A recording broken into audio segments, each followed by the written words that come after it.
안녕하십니까. 무명의 그리스도인입니다. 오늘은 그 성직 매매에 대한 실태에 대해서 나누어 보도록 하겠습니다.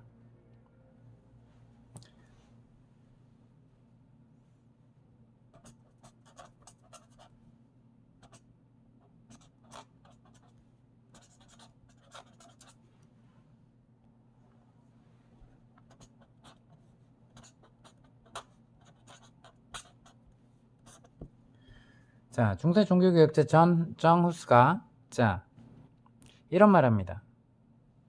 기독교인들은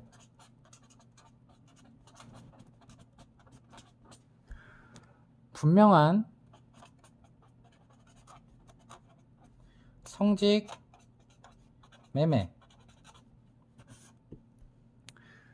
매매를 제1의 심각한 이단으로 간주해야 된다. 그리고 배척해야 된다.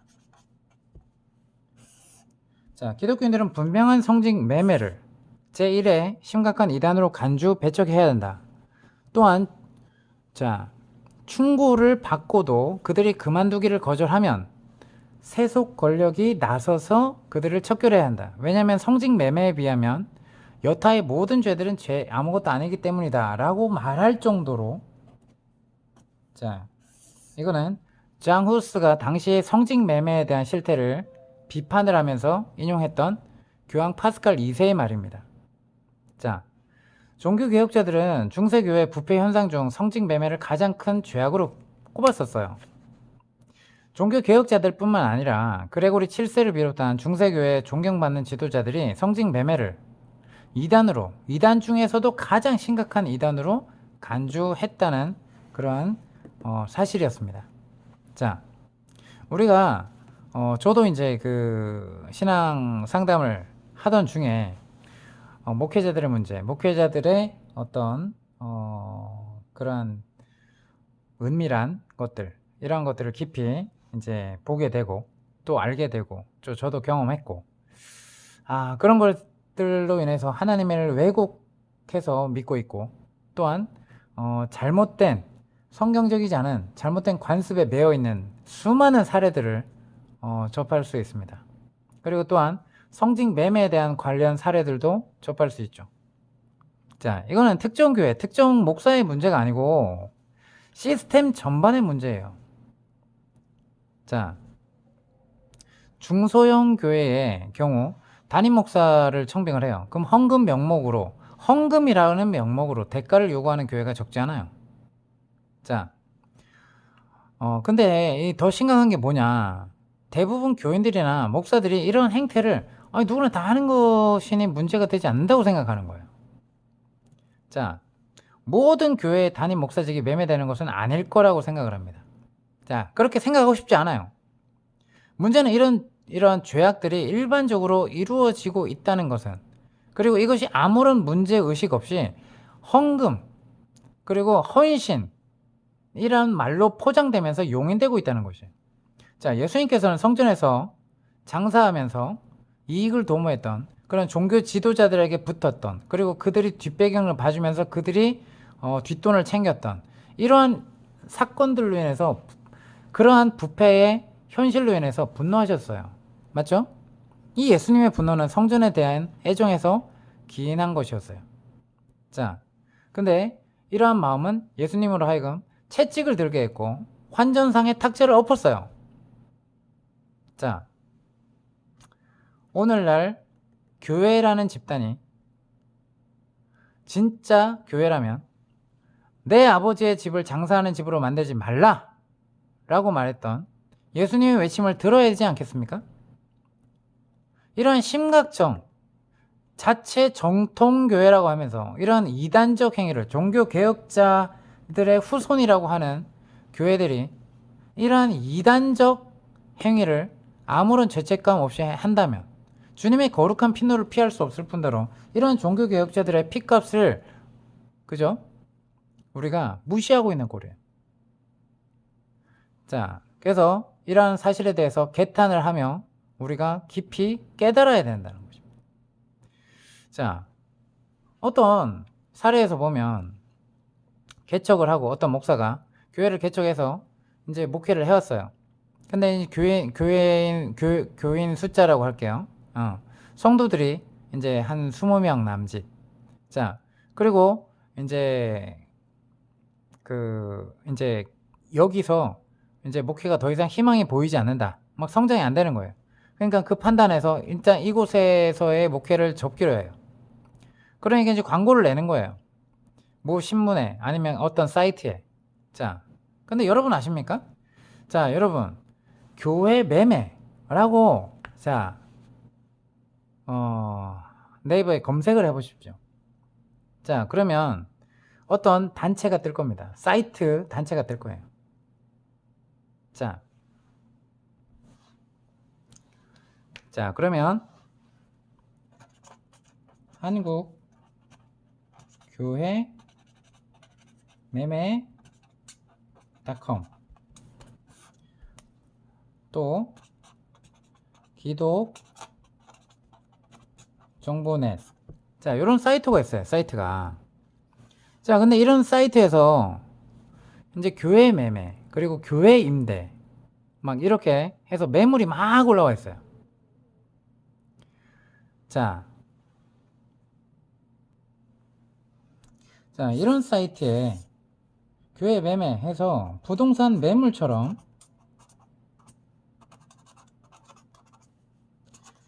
예배당 물건이 수천 건이 올라와 있어요.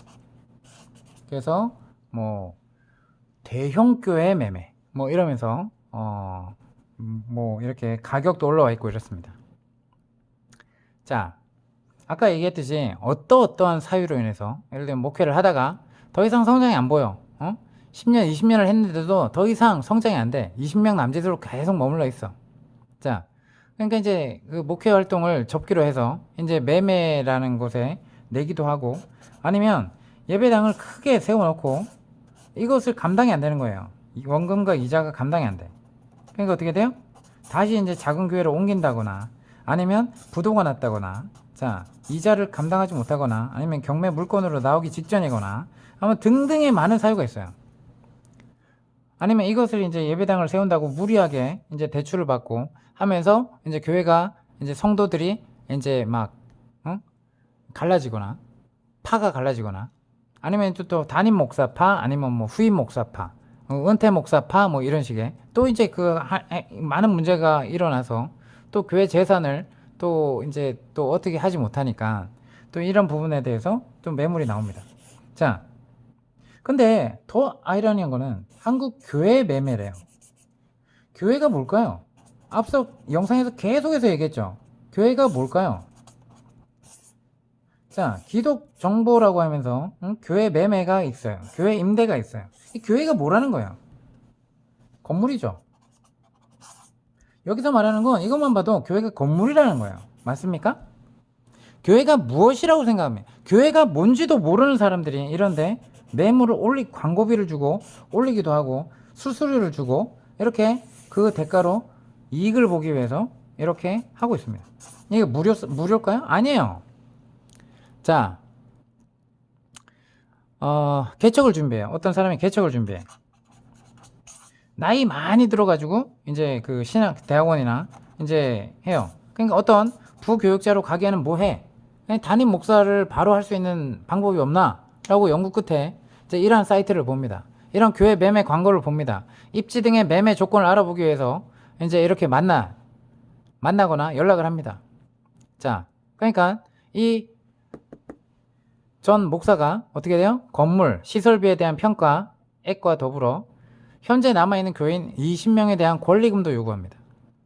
자, 그러니까 이것에 대해서 이렇게 하는 게 맞나? 라고 이제 물어봐. 주변 지인들한테 물어보겠죠. 뭐 주변 신학 동기나 아니면 이렇게 물어봅니다. 그러니까 야, 다들 그렇게 해. 자, 그 말 듣고 아, 그런가 보다 라고 하고 그렇게 합니다. 어떻게 생각하세요? 여러분 이것을 어떻게 생각하시냐고. 그죠? 자, 또 하나는 어떤 교회에서 이제 담임 목사가 이제 교회 매매 광고를 내요. 이제 그 매매 계약을 이제 뭐 예를 들면 2억 5천만 원에 했다고 8기로 매매 계약을 했다가 이제 파기해. 자, 한 달 뒤 이제 그 전 목사가 이제 다시 이제 다른 목사한테 1억 원에 팔기로 하고 이제 뭐 6천만 원의 계약금을 받아. 하지만 이제 어떤 계약 이후에 후임 목사와 교회 신자와 불륜을 폭로해. 그러니까 그 후임 목사가 잠적을 해버려. 그죠? 그럼 이미 계약금은 받았어요. 이제 매매 계약은 없던 일로 해버리는 거예요. 웃기죠, 그죠? 자, 2번씩이나 교회를 팔려고 했던 이러한 목사가 결국 이제 다음에도 이 장사를 하는 거죠. 이 장사를 하는 거예요, 한마디로. 자, 그래서 이웃교회 목사한테 넘겨줬어요. 자, 그리고 나서 그 다른 인근에 또 다른 이름의 교회를 새로 개척 합니다. 이렇게 교회를 계속 파는 목사들이 있어요. 여러분 어떻게 생각하십니까? 자, 그래 놓고 이러한 내용을 노회 목사들과 상의해서 결정했다 이렇게 말하면 끝입니까? 아니죠. 이러한 사례를 저도 직접 목격했고 들었고 많이 알고 있어요. 자, 부인할 수 있습니까? 만약에 이 영상을 듣는 목회자라고 해서 여러분이 묵인을 하시겠습니까? 아니면 하나님 앞에 정말 엎드려서 회개하시고 동참했다는 것을 그런 것을 묵인했던 것을 회개하시겠습니까? 여전히 성직자 평신도 계급으로 나누는 인식을 갖고 있겠습니까? 아니면 주님의 형제로 자매로 주님의 지체들을 대하시겠습니까? 자, 가르치는 은사를 받았다고 그리고 지식의 은사를 받았다고 해서 그들보다 계급이 더 높거나 아니면 목사 안수를 받았다고 해서 그들보다 더 특별한 평신도와는 다른 특별한 구약의 제사장과 같은 은사를 받았다고 생각하십니까? 아니에요. 자, 퇴임 목사 은퇴비도 있죠, 그죠? 자, 어떤 목사는 이제 다른 지역에 있는 이제 그 교회에 담임 목사를 부임을 했어요. 근데 부임 당시에 이제 교회에서 이제 앞서 얘기했던 요구하는 일정한 금액을 헌금을 했어. 근데 그 헌금이 어디로 가야? 퇴임 목사한테 은퇴급으로 지급이 돼요. 자, 그리고 이후에 수년간 그 이제 그 부임한 교회에서 목회를 했던 전 목사에게 성추문이 돌기 시작하는 거예요. 문제가 커지니까 그것이 드러나니까 노예가 중재에 나섰죠. 근데 조건은 이제 그 전 목사한테 이제 사임을 하라고 하겠죠. 은퇴 목사 이제 그런 직책을 내려놓으라는 거예요. 그러면서 이제 그 퇴직금을 포함한 이제 은퇴금이 또 있죠, 그죠? 네, 그것을 이제 제안을 하고 이제 받아들여요. 자, 아무튼 이것을 막 그 헌금 명목으로 후임 목사, 담임 목사로 이제 오게 되는 사람들이 이것에 대해서 이제 교회 헌금으로 잡아놓고 이 헌금이 다시 어디로 지급돼요? 퇴임 목사한테 은퇴급으로 지급되는 경우들이 너무나 많습니다. 자, 그래서 이런 부분들 그리고 아무튼 참 적나라한 사례들이 너무나 많아요. 우리가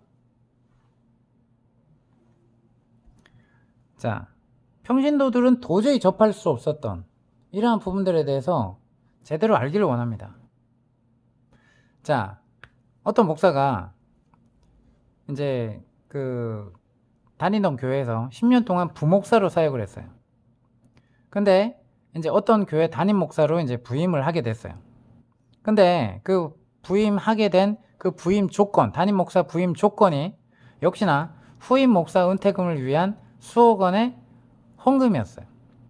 근데 이 자금이 이제 다 없어. 그럼 어떻게 돼요? 그 교회에서 이제 이 대금을 지원을 해주는 거예요. 근데 지원 명목이 뭔지 알아요? 이제 전에 담임 목사를 했던 이제 청빙에서 가게 되는 전 목사의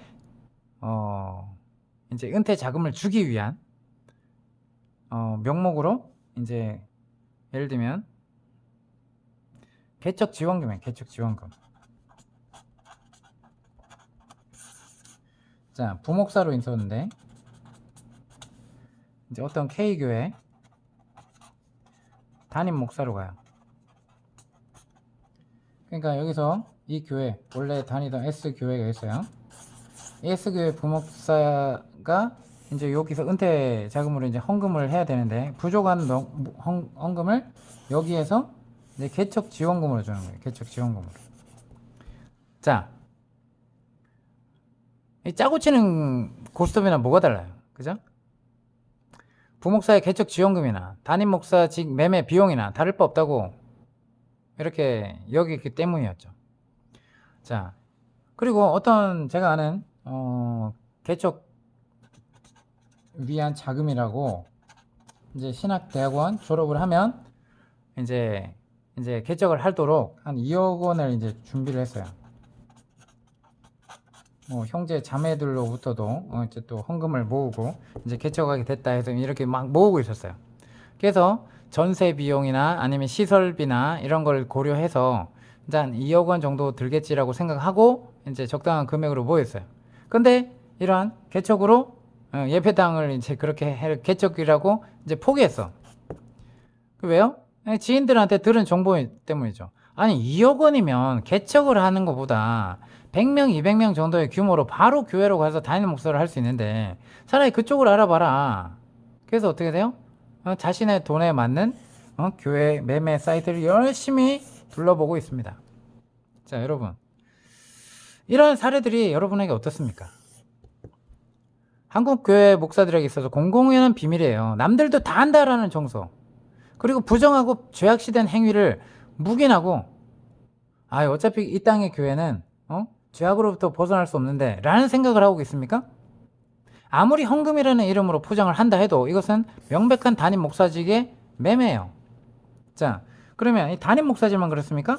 장로 직분 받을 때, 안수 집사 직분 받을 때, 집사 직분 받을 때 등등의 이것은 헌금을 한 명목으로, 그죠? 요구하지 않습니까? 성직 매매 장사예요. 그죠? 대가를 지불하고 담임 목사직을 산 사람들이 자신이 또 대가를 받고 지불했기 때문에 또한 대가를 받고 파는 장사를 하게 될 것이고, 그죠? 열심히 성도들한테 11조를 강조할 것이고, 그 모여진 헌금으로 불우이웃을 돕는 게 아니라 자신의 월급을 많이 책정해서, 그죠? 아니, 자기도 재산을 이렇게 갖고 있어야 된다고 생각할 거 아닙니까? 그죠? 자, 이러한 모든 행위는 부패의 고리를 이어서 목회활동이나 교육이나 전도 등의 모든 사역들을 오염시키는 원죄를 떠안게 되는 거예요. 이러한 심각성을 깨달으면 이단적 행위를 멈추기 바랍니다. 자, 그래서 우리가 이러한 부분들을 적나라하게 많이 개선됐다고 하고 이것들을 알렸던 목사님들도 계시지만 여전히 뒤에서 행해지고 있는 것입니다. 자, 그래서 이러한 부분들에 대해서 우리가 분명하게 알고, 그러면 여기서 얘기했던 이 도대체 교회가 뭐냐 이거야. 제가 수없이 얘기했어요. 앞서 영상들을 보시고 정확한 개념들을 알고 이러한 것들에 대해서 여러분이 깨어있기를 원합니다. 자, 교회는 뭐예요? 에클레시아라고 하죠. 그죠? 헬라어로 에클레시아.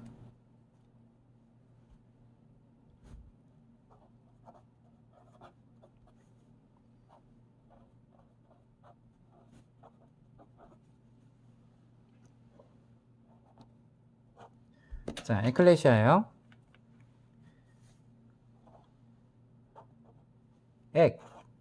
밖으로, 그리고 부르다, 밖으로, 합성어예요. 자, 그래서 이 말은 원래 아테네 시민의 총회를 가리키는 말이죠. 그래서 어떤 문제를 결정하기 위해서 부름받은 시민들의 모임이에요.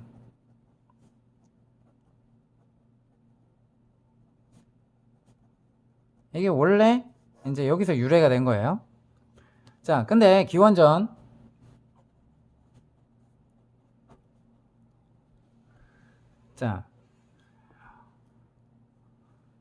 594년 귀족의 권한을 축소하고 시민의 권한을 강화하는 차원에서 아테네 민회를 소집해서 국가 중대사를 결정합니다. 아테네 민회는 이제 그렇게 그리스 민주주의의 이제 꽃이었어요.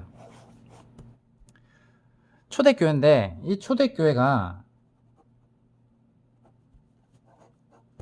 자신의 정체성을 확정하는 용어로서 에클레시아를 선택합니다. 당시 교회를 뜻하는 말로 사용될 가능성이 있는 단어가 여러 개가 있었어요. 먼저 이제 가정교회, 자, 가정 중심이었기 때문에 자, 가정교회를 뜻하는 오이코스죠. 오이코스. 자, 이 오이코스는 성도로 구성된 거룩한 공동체로서 일반적으로 가정에서 모이는 소그룹 공동체를 뜻합니다. 성경학자들은 고린도에 있는 오이코스는 대략 한 4개에서 5개 정도라고 될 것으로 추정했죠. 자, 근데 초대교회는 제가 누차 얘기했지만 건물에 관심이 없었어요. 건물에 관심이 없었습니다. 왜요? 자신들이 성전이니까. 자, 그래서 그들은 건물을 중심으로 모이잖아요. 건물이 없고 가정 단위 소그룹으로서 모이다 보니까 조직도 체계적으로 갖추지 않았어요. 초대교회 모임은 그리스 민회처럼 필요한 때 모였고 민주적이었어요. 특별히 그리스 민회는 그리스 남자 시민만 이제 참여할 수 있고 여자나 나그네나 외국이나 종은 참여할 수 없었어요. 그러나 초대교회 공동체는 남자나 여자, 유대인이나 이방인, 종이나 자유자나 부자나 가난한 자나 유식한 자나 무식한 자가 모두 똑같은 자격을 가진 수평선상에서 하나의 신앙 공동체였다는 거죠. 자, 신앙 고백을 참되게 해야 된다는 점에서 난 폐쇄적이었지만 가입 조건에 이어서 인종이나 언어나 민족을 구별하지 않았다는 측면에서는 이러한 포용성과 다양성을 가지고 있었다는 말입니다. 자, 그래서 우리가 교회, 야 어디 교회 가자 라고 하면 우리는 지금 뭘 먼저 떠올려요? 건물을 먼저 떠올려요. 하지만 교회가 그렇게 태동되지 않았다고요. 초대교회가 건물에 관심이 없었고 건물 중심으로 모이지 않은 증거로 그들은 자, 회당이라는 단어로 교회를 정의하지 않았어요. 사실 바울이 새로운 도시를 이렇게 들릴 때마다 언제나 회당을 찾아가서 복음을 전파했어요. 자, 그 회당은 유대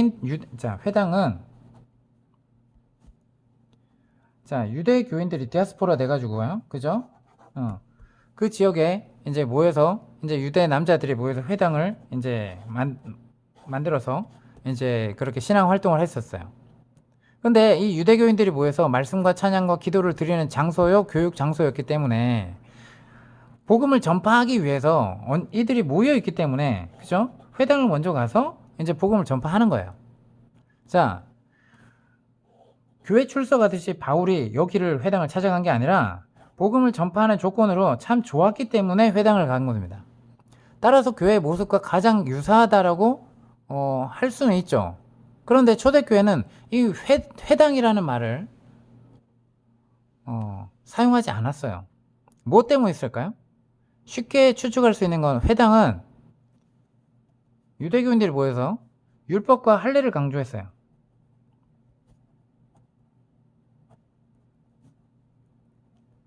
자, 율법과 할례를 강조하는 장소로 이해했기 때문이었어요. 그러나 디아스포라, 이제 전 세계에 흩어진 디아스포라 회당은 이 예루살렘의 완고하고 보수적인 유대교와는 달리 개방적이고 좀 유화적이었어요.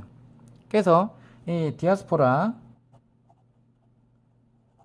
자, 이방 민족 중에서 흩어져 있는 자, 이 디아스포라 회당은 경건한 이방인들도 환영을 했어요. 그래서 이집트의 알렉산드리아는 이제 BC 200년 전에 이미 헬라어 구약 성경을 번역을 했죠. 자, 그것은 디아스포라 회당이 헬라적인 영향을 강력하게 받았음을 뜻해요. 그래서 그러므로 초대교회가 회당이라는 말을 사용하는데 큰 무리가 없을 수도 있었지만 그들은 의도적으로 사용하지 않았어요. 자, 그래서 건물을 중심으로 하는 것을 회피했기 때문이에요.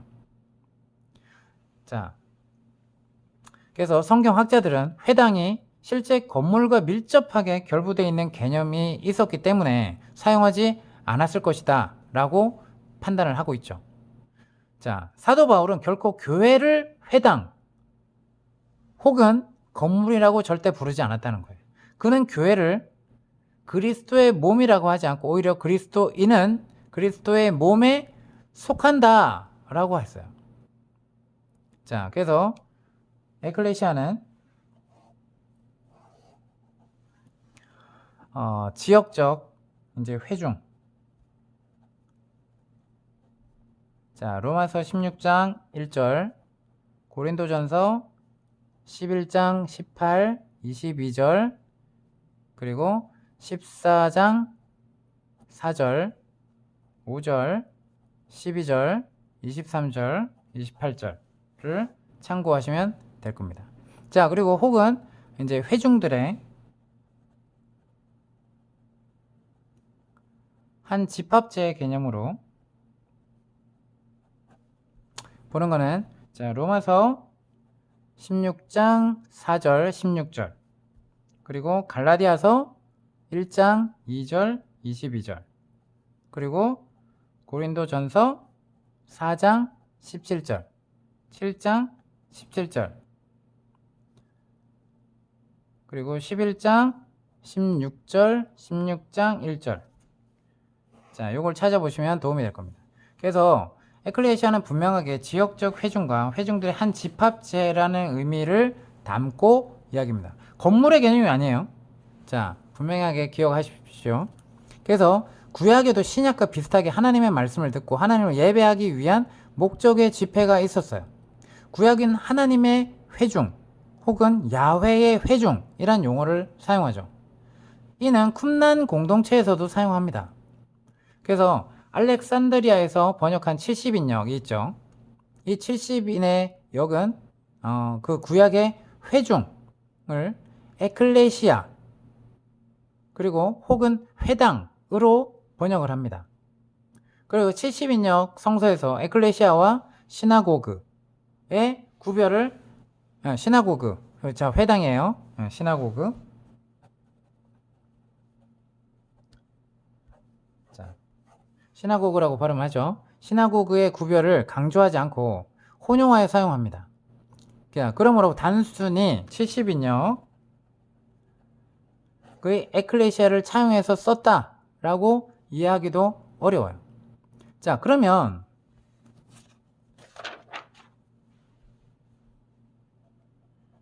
자, 교회의 정의 어떤 단어로 규정하냐 하는 것은 전적으로 누가 하는 거예요? 초대교회의 실제 그들이 체험했던 초대교회 공동체의 몫이었어요. 자,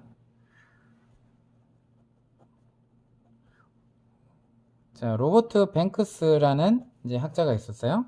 근데 이 학자에 따르면 바울은 자기 주변 사회와의 교류 그리고 여러 공동체와 관계를 맺으면서 사도 바울 서신을 썼음을 지적합니다. 그래서 바울 신학은 결코 정적이거나 신학적인 관념 체계 안에서만 굳어진 것이 아니었어요. 바울은 1세기 지중해 연안의 그리스 문화를 적극 수용하면서 동시에 성경의 의미를 재해석할 수 있는 단어로 에클레시아를 선택했다라고 얘기합니다. 자, 사도 바울의 공동체가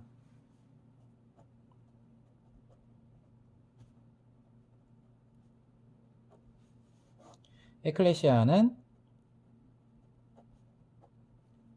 자, 실제로는 헬라의 미네라는 개념에서 그 개념을 차용을 했지만 그리스의 민회의 성격을 뛰어넘는 새로운 정의를 시도했다는 거예요. 사도 바울은. 무엇보다 유대인이 회당 건물을 중심으로 모인 것과 달리 집회로서의 성격을 강조하기 위해서 에클레시아를 선택했다는 것입니다. 왜? 부름받은 자들의 모임. 자, 그 개념은 어떤 거예요? 하나님께 죄의 나라에서 예수 그리스도의 은혜로 공로로 말미암아 그것을 믿은 자들이 하나님 나라로 부름받아서 정말 선택된 민족이고 하나님께 부름받은 백성임을 뜻하는 개념으로 표현했다는 것입니다. 그것을 그 개념을 갖고 와서 그렇게 설명한 거예요. 그래서 그들은 가정교회에서 가정교회들이 모여서 이렇게 지역적 회중으로서 예배를 드리다가 또 정한 때에 주변의 가정교회들이 또 하나의 그러한 회중들의 한 집합체로서 또 모이기도 했어요.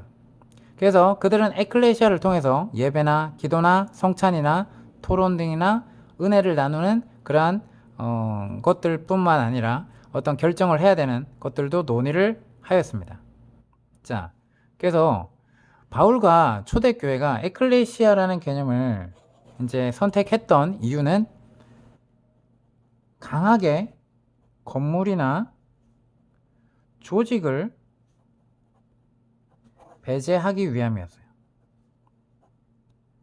왜? 그들은 그리스도 안에서 모두가 하나고 신종이나 인종이나 언어의 경계를 넘어서서 평등한 민주적 집회를 생각하는 개념이었기 때문입니다. 앞서 계속해서 얘기했듯이 결코 계급 제도를 선택한 게 아니에요. 계급 제도를 선택한 것이 아니라, 그리고 건물 중심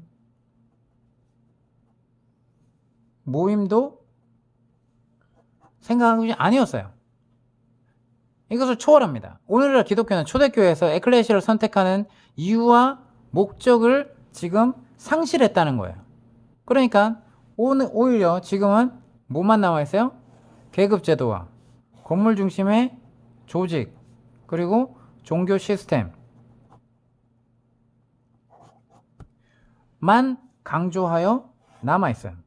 이러한 개념에 부름받은 자들의 모임이라는 정말 어떤 건물을 초월한 개념에 정말 참된 의미요. 우리는 그리스도께 부름받은, 택함받은 하나님의 백성이요, 왕같은 제사장이고 모두가 하나님의 형제 자매라는 개념을 가지고 있습니다.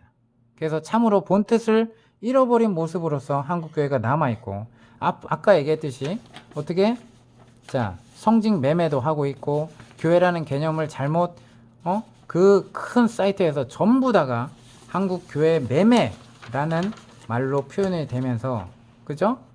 교회가 임대가 가능합니까? 교회가, 에클레시아가 하나님의 백성들이 임대가 가능해요? 돈으로 환산해서 권리금으로 받아야 되겠냐는 거죠. 그죠? 이건 뭐예요? 성직자 평신도의 종교 시스템이 만들어낸 그 종교 지도자들이 먹여 살고자 밥그릇 싸움을 하고 있는 거 아니에요? 누구를 볼모 삼아? 하나님의 백성들을 볼모 삼아. 자, 이것들을 하나님이 가만 놔두시겠어요? 무너뜨리실까요? 강하게 저 같은 사람들을 통해서 하나님 말씀하고 있지 않을까요?